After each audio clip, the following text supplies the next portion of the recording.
I don't know what that sound is. Oh, I do know what that sound is. They are doing cement work in my apartment complex today. So I can hear them, and I closed the doors and the windows, but you can still hear them. They're going through and removing some of the old cement that's all cracked and broken. Sorry about that. Good morning, YouTube. I have made it through the heat wave. For the last 7 days, it has been between 92 and 95 here in the Pacific Northwest, where I live in the Pacific Northwest, and we don't have air conditioning. So it's been a little bit of a week, but we're done. We are back into the 80s today. It is a lot more tolerable. There's a better breeze, so things are looking up. I'm really glad because it was getting to be a lot. Today I'm going to be doing my July 2022 wrap up. I did finally read quite a few books this month. I'm going to go through each one, tell you a little bit about them, and give you my overall impressions and rating. All right, so in front of me I have my iPad. I'm going to go through my GoodReads list by looking at my iPad so that I don't have to get out my phone and scroll through the little screen. So first thing that I want to share with you is that this month I really tried to make my way through the Firemain saga, which is right here. However, I am about 36% of the way through and I just can't get into it. I think I'm not in the right mindset, and some of the writing is really bothering me. At about 30% of the way through, we know everybody's sexual history, and I don't see how that's going to really help us understand the story at all. So I'm going to pause. I'm not going to get rid of it yet because I am intrigued. There are characters I really like. I really like Declan. I really like the blacksmith that he works with. I want to see what happens because it's clear that Declan is going to have to meet up with one of the other characters. And I do have the other two books, and I know that the Goodreads rating for each book in the series, so this one and then the subsequent two, it goes up each time, so I'm assuming they get better. And I know Raymond Feist has other really popular series, so I think I'm just going to take a pause on it. I'm not going to get rid of it. I do want to know what happens, and it's not, I don't want to say it's not long, but when you've read these, this doesn't seem like too much, especially considering that, where is it? Is that the last one? Yeah. Rhythm of War was 55 hours when I listened to the audiobook, and this one's 18. I feel like I could probably get through it if I really just powered through, but I'm also doing some reading with a little book club that I set up in my neighborhood, so I really want to take a pause on King of Ashes and the Firemain saga and just move on to whatever it is that I'm working on with my little book club. I am currently reading People Like Her with my book club. I really wanted to finish this before the end of July. It's just not happening. I know it's August 1st, so clearly it's not happening. It'll be finished this month. I'm not as happy with it as I wanted to be, but it is opening up my eyes to what social media is like for an influencer and how much their life revolves around it, and a lot of the times how the stories they tell you are complete crap. Now, I knew that before going into this book, but the nuances and the information that you get about what it's like to be an influencer and how your audience interprets those things, it was really interesting in that I didn't ever spend so much mental energy thinking about how many times did they take this picture, or how many times did they rewrite this caption, or how far in advance was this planned, or is this even a true story? I didn't spend my mental energy on it. So the book really gave me some insight into influencer life and how everything is pre-planned, and I don't want to say premeditated, but premeditated for lack of a better term. So that was really interesting. I'm 48% of the way through. Two of the people that are in my book club are starting it this week. So I started a little early, but they're going to start the book and catch up to me. So my goal is to read a little bit of this, but not fly through it like I have in the past with other books. The other book I'm reading right now is 6 Wakes. This is more of a slow pleasure read than a book club, almost assignment. I'm really enjoying 6 Wakes. I know that in one of my videos I called it Sky Wakes, and it's because the person's floating in the sky. But it is called 6 Wakes. It's by Mary Lafferty, and This is a really enjoyable book. So far, what has happened is 6 people wake up on a spaceship. They are clones of the 6 original crew members of this space crew. There are only 6 of them. The clones wake up because all 6 people have been murdered. I don't want to give too much more away because some of it you learn as you go, and it really is...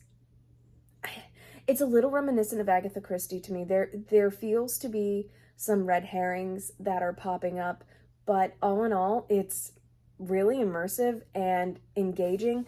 I did start annotating this as I'm going through because there's things that happen and things that people say that makes me question their motives. As of right now, I don't want to put it down.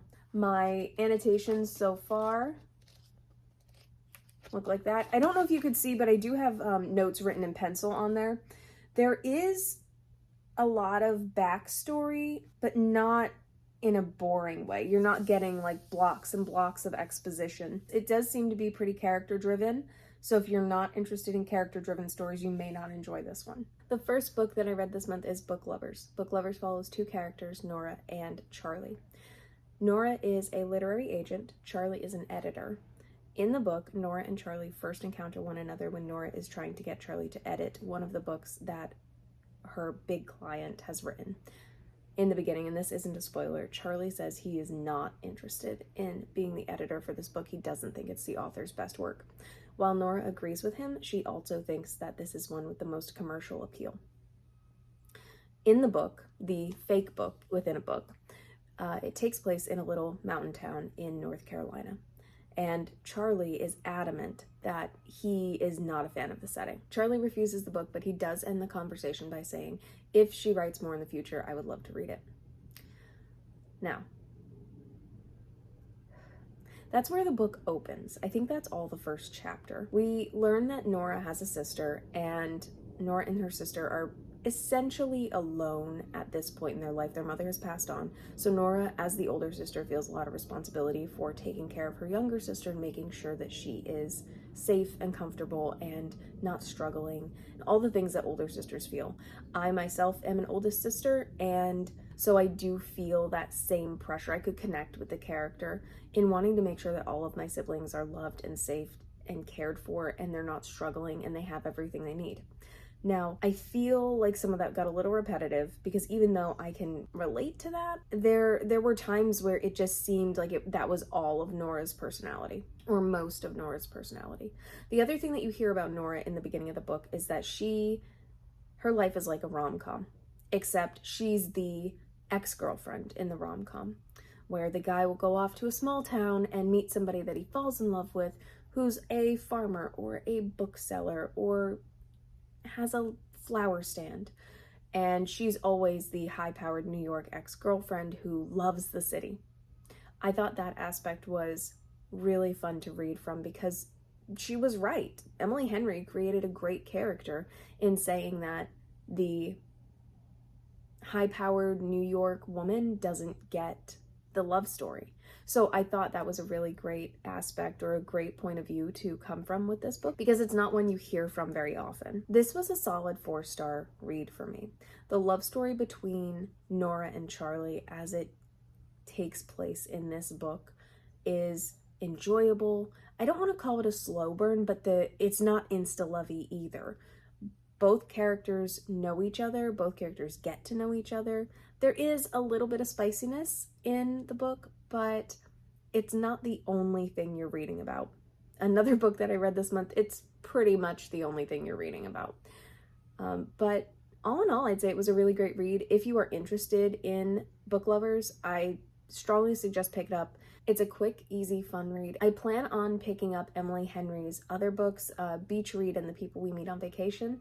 I'm interested to see how I feel about those because with this one, like I said, I feel like there were some things that were lacking, but I'm interested to see how that carries over into her other 2 books if I could eventually pinpoint what it was that I didn't have in this book. The next book that I read in July is The Witch's Heart by Genevieve Gornichek. This is a feminist retelling of the Loki and Angrboda myth. I have read Neil Gaiman's Norse mythology, and I really enjoyed that perspective. I thought it was very funny, the characters were all morally gray, for lack of a better term. Nobody really was the best of them, and it seemed to be a little more straightforward and less, I don't even know how to say this, preachy? I think it was preachy.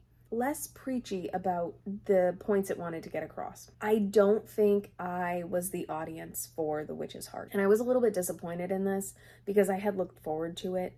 I really loved the cover. I liked how the book was sold to me. I don't feel like the summary that is listed on GoodReads is accurate or gives a whole portrayal of what the book is about. It was a little whiny, and that was frustrating. It's a quick read, so if you're interested in it, pick it up, give it a shot. But I just happened to not be the audience that this book was written for. So I gave it a 2-star rating. The next book I read this month was Neon Gods by Katie Roberts. I really enjoyed this book. It is absolutely a book that was written for the Steam, and I really didn't read this book going into it thinking this book's going to change my life. It was fun. It was a quick read. I think it took me 2 days to finish this, and that's 2 days of picking it up, putting it down, picking it up, putting it down. In Neon Gods, you follow a main character named Persephone, who in the very first chapter, you find out her mother has essentially sold her to Zeus as his 4th wife. It's an urban fantasy romance with a lot of steam. This is sort of a retelling of the Hades and Persephone myth. However, there's a caveat. It doesn't follow Hades and Persephone directly as the myth is portrayed. I think it takes influence from the myth, but it is not exact. You can see the liberties that were taken, and because it is an urban fantasy, there are things like cell phones and computers and cameras. So it's not, you're not at all being transported into ancient Greece in the slightest. It is very much an urban fantasy. If you think maybe 50 Shades of Grey or a Shayla Black book mixed with Hades and Persephone, you'll probably get what this is like. It was fun. It was a fun read. I did give it 4 stars because I thought that it was a really enjoyable book. It was something that I will pick up again in the future when I need a quick, get me out of a slump book. I am really looking forward to reading the next one because I know that it's going to pick up with somebody else in the book. I did find the characterization of people enjoyable. People, gods, people, something like that. I did find their characterizations enjoyable.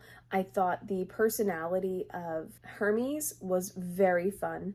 I liked Hermes and Dionysus the most. I think they were probably the stars of the show, even the little bits that they popped up.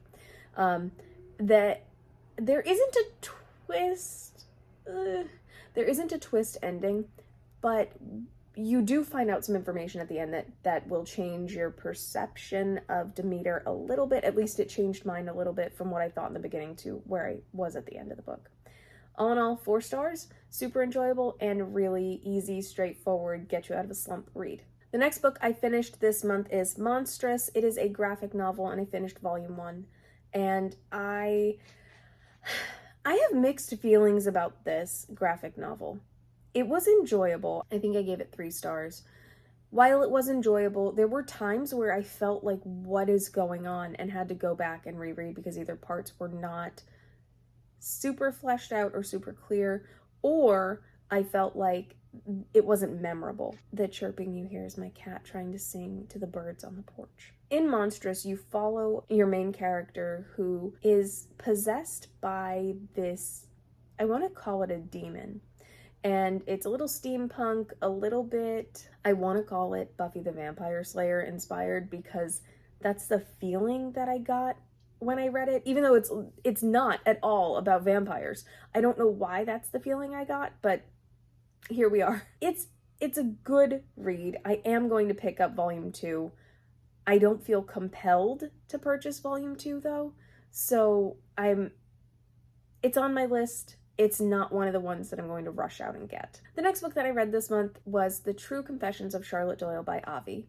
I've wanted to read this book since I was in elementary school because the cover is gorgeous.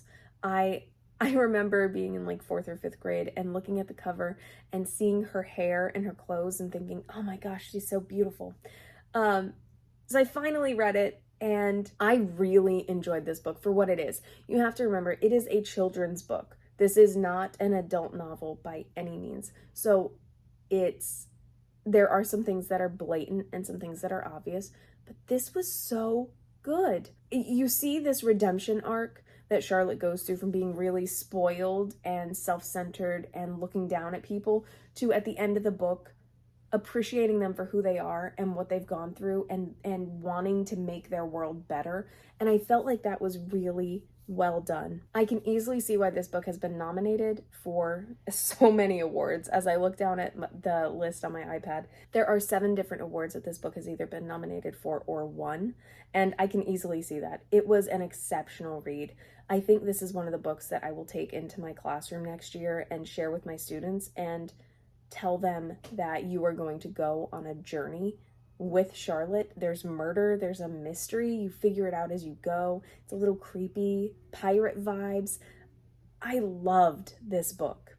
Easily a new favorite. I feel like if I could go back to 5th grade again, this would be one of the books that makes a huge impression on me. So for the True Confessions of Charlotte Doyle, I gave this an easy 5 stars. It was excellent. Absolutely excellent. I think this is one of the books that I will continue to buy many copies of to keep in my classroom, and even a hard copy or a library binding to keep at home. I loved this book so much, and I'm so glad that I finally read it. The last book that I read this month is Crescent City, House of Earth and Blood by Sarah J. Maas. This might be my favorite Sarah J. Maas book. I have to say, the ending of this book left me gasping. I am so excited for the next book. I feel like this book really focused on Bryce and Hunt in their new roles. You got a lot of perspectives from other characters. We weren't just in Bryce's head in grief. We got to see more from Tharian. In this book, we meet some new characters, and it shows you that the world of politics is not what it seems on the surface. And oh my gosh, it was so enjoyable. Non-spoilers, Bryce and Hunt are contacted by Tharian because he is searching for the brother of a rebel fighter that his queen wants. We don't know why his queen wants this person, we just know his queen wants this person. And the person they are looking for is a Thunderbird. So Hunt is an angel, Bryce is Fae, this person that we're looking for is a Thunderbird. And Thunderbirds are immensely powerful, and in the beginning of the book, it's thought that they were completely wiped out and that they will never exist again, that they are extinct. 2/3 of the book, we are looking for this Thunderbird because Tharian's queen is very interested in getting them to be on her side. I don't want to give away too much more because things start happening right away. Unlike A Court of Mist and Fury, I don't feel like this book was dominated by the steam. It worked where it was, and it wasn't gratuitous. I did give this book 5 stars, and I am not by any means a Sarah J. Maas stan. I do have all of those books, but the most recent ACOTAR book, I did not like that book at all. I think I gave it 2 stars when I read it last year. It was the whiniest, most annoying, stair climbing for 400 pages nonsense that I have read, and lots of self-hate, and I could not love that book at all. Silver Flames, not for me. But Crescent City, House of not Earth and Blood, House of Sky and Breath was 100% a great read. If you even slightly like Sarah J. Maas, you might enjoy this. I do suggest that you read Throne of Glass and ACOTAR, A Court of Thorns and Roses first, because some of the, not foreshadowing, some of the allusions in Sky and Breath are references to other books. So it's going to make a lot more sense if you know a little bit about Sarah J. Maas's universe before you jump into the second book. House of Sky and Breath was the last book that I finished this month. I did show you in the beginning the 2 other books that I'm currently reading, and I'm going to DNF this book for right now. It's not for me. I'm not at a place for it. I do have some plans for the upcoming month for my August TBR. Of course, for August, I will be finishing these 2 books. This is my goal this week, to finish these 2. on my very top shelf, which you can't see, I have the third book in the Well Met series by Jen DeLuca. It follows people through a Renaissance fair every summer. So I always read those in August. I've read the first one 2 Augusts ago, the second one last August, and I will read this one this August because it just came out in October last year and I won't read it in the fall. So I'm really looking forward to these 3 books. I do have the guest list by Lucy Foley, which I'm thinking about reading. And I also have If We Were Villains for my neighborhood book club, which we may get to that this month. It depends on everybody else, their reading schedules. In the month of August, I'm also considering doing a reread of Anne of Green Gables because it is one of my favorite books of all time. It is the book that really set me in 6th grade, set me on a journey of being a lifelong reader. I enjoyed reading before then, but Anne of Green Gables really spoke to my soul. And I've memorized, in 6th grade, I memorized The Lady of Shalott because in the Megan Follows version of the live action Anne of Green Gables, she's laying in a canoe and she says it out loud. And I wanted to be Anne so much. I even dyed my hair red. I loved that series. I think I read all the way to Anne of Ingleside when she has the children. So it warms my heart. I'm considering rereading it. I may wait until the fall when it's a little cooler and I have more time to read. I am getting ready to go back into my classroom. My husband's parents are going to come visit us next week. We are going to go away for a little bit, so I'm not going to have too much time to read, but I will be doing a vlog for part of that. And then when I come back, it's pretty much time for me to set up my classroom, and I have so much stuff in my office. It's all right here, and I'm ready to get it out of here. I'm ready to move. I have 2 bookshelves in here that need to go. I have a tall organizing bin that needs to go. I have a ton of pens and pencils that need to go. Just a lot of stuff. I also have more stuff coming because I am redoing my classroom theme. So I know it's going to get worse before it gets better, but in the next coming weeks, I hope to get some reading done. I've got a few more audiobooks downloaded and ready to go, and I am so glad you joined me for this video. If you have any reading suggestions or if you have any questions for me, leave them in the comments down below, and I hope to see you soon. Bye.